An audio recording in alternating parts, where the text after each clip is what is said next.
Ang laro ng Gilas laban sa team ng Poland ang kanilang last tune-up game bago ang OQT o Olympic Qualifier sa Riga Latvia Division at asahan natin na sa halos 100% na ang Gilas sa larong ito. Problema nga lang, bigatin ang team ng Poland, tinambakan nila ang New Zealand pero mas matangkad ang Gilas, mas maraming option ngayon. Si Coach Tim pwedeng pumunta sa big lineup para sa defense, offense sa loob ng paint at pwede rin naman na small lineup para sa mabilisang opensa at depensa. Ang maganda sa Gilas ngayon, balanse ang team, hindi nakasalalay sa iisang player ang resulta ng laro ng Gilas, mananalo at matatalo sila bilang isang team. Official na rin ang 11-man player ni Coach Tim at nilagay na niya sa Olympic qualifying page na mismo. Poland kontra Gilas na ang mangyayari at nakita natin na maglalaro sa Jeremy Sohan sa isa sa kanilang last 2 games sa friendly games, pwedeng laban sa New Zealand o Gilas, at yun na nga pinili niya na maglaro laban sa team ng New Zealand. Masusukat kung gaano kalakas ang Poland na may Sohan laban sa team ng New Zealand at nakita natin na hindi si Sohan ang nagdala sa team ng Poland sa game na ito dahil na rin sa 7 points, 2 rebounds at 4 assists ang kanyang nagawa sa 18 minutes 18 seconds playing time laban sa team ng New Zealand. Ang player ng Poland na si Mateusz na may Z ang nagkaroon ng magandang laro, 29 points ang kanyang nagawa, 6 rebounds at 6 assists sa 22 minutes playing time.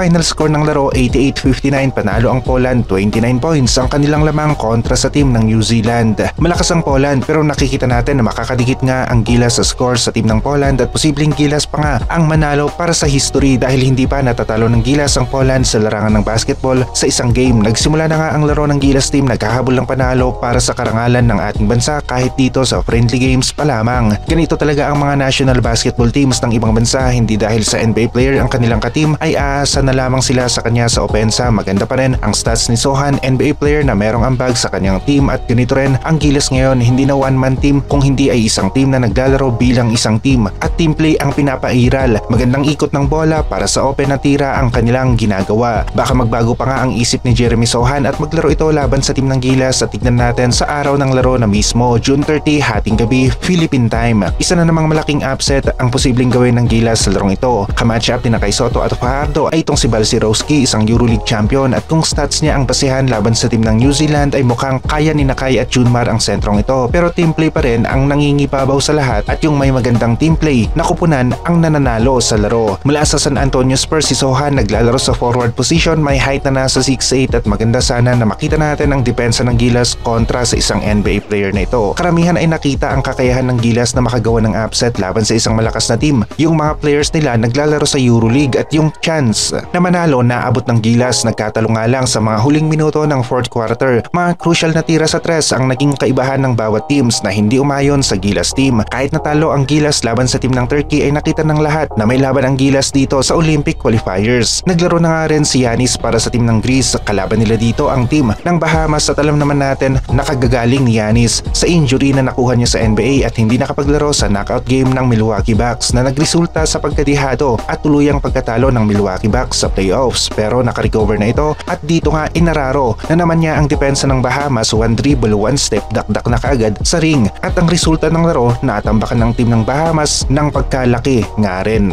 Nagpapainit na ang mga NBA players natin na maglalaro sa Olympic qualifying tournament. Mataas na level ng kompetisyon ang tingin nila sa Olympics, kaya naman basta kaya nilang maglaro ay maglalaro talaga sila para sa kanilang bansa. Ganun rin naman ang Gilas, hindi pang one-man show ngayon ang Gilas team at mas nauuna ang mga team play, tulungan ang lahat ng mga players, lahat ay gumagalaw para magkaroon ng high percentage na pumasok ang kanilang mga attempt. Maging sa depensa ng Gilas, nakita natin lahat gumagalaw, aktibo at ginagampanan ng mga Gilas players ang kanilang role. Di hamak na mas nagugustuhan ng mga Filipino basketball fans ang kasalukuyang Gilas dahil sa balanseng laro na kanilang ipinakita. Hindi nila inaasa sa iisang player ang kanilang laro sa opensa at depensa. Teamwork talaga ang nangingibabaw na kung saan yun talaga ang magdadala sa isang team sa panalo. Nakita natin walang matagal na dribble, ikot ng bola ang pinapairal ng Gilas team na ito. Gumagalaw ang mga players kahit wala sa kanila ang bola para magkaroon ng open lane. Pabilisan ng taktika sa opensa ala NBA ang galawan, motion offense, hindi boring na panoorin kung sa malit na detalye kita natin talaga ang pagkakaiba. Wala na yung tipo ng halos kalahati na ang nauubos sa shot clock, nasa iisang player pa lamang yung bola at naaagawan pa nga. Buti na lang at 4 na taon ang nasabi ni Coach Tim na hahawakan niya ang Gilas team na ito. Makikita natin mag-i-improve ang Gilas sa Asia Cup at FIBA World Cup. Kay Soto nga rin at Junmar nagkakaroon ng solid na tulungan sa loob ng paint at magkakampi ang dalawang players na ito. Kuya ni Kay si Junmar sa loob ng basketball court at mas lalakas pa ang sabayan plays nila pagdating ng FIBA Asia Cup qualifiers at FIBA Asia Cup.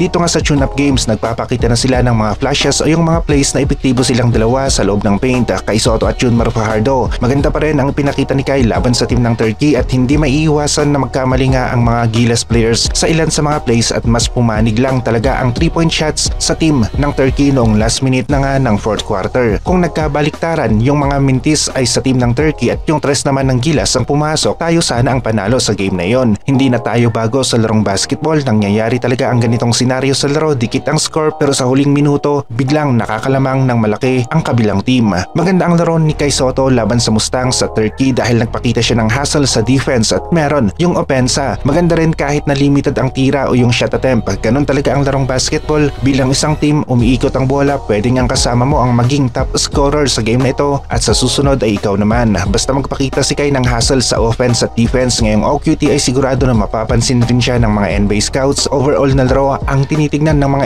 NBA scouts, hindi lamang yung may magandang stats dahil kung ito ang basehan nila, lahat sana ng nasa NBA G League na halimaw ang stats ay nasa NBA na ngayon. Yung attitude pa rin ng isang player ang tinitignan ng mga scouts kung kaya ba niyang maging isang role player at tumutulong sa mga maliliit na bagay para manalo ang kanilang team. Kagaya ng good defense, kahit walang block, kung mintis ang tira ng kalaban, tumama lamang sa board, yung attempt ng kalaban ay maganda na yon para sa scouting report video. Yung good defense na pwedeng magresulta sa 3 seconds sa loob ng paint, side out at iba pa, ito yung hindi kita sa stat sheet ng mga individual player na nagsisimula nga sa hustle defense ng isang player.